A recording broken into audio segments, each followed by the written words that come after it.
Mga kananay, dito naman tayo sa museum ni Crisologo. Kilala nyo ba to? Hindi ko naman siya kilala. Politiko to, no?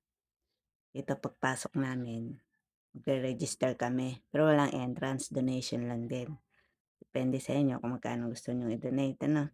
Hindi naman saplitan na malaki, hindi naman ano. Tapos pinapaliwanag niya sa amin na si Crisologo ang ng SS daw. Hmm?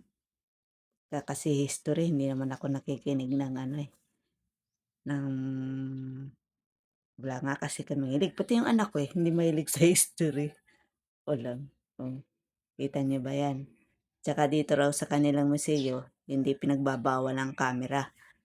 Pwede namin kuhanan kahit anong gusto namin kuhanan. Kasi sa iba bawal eh. Dito hindi, open sila. Di ba okay?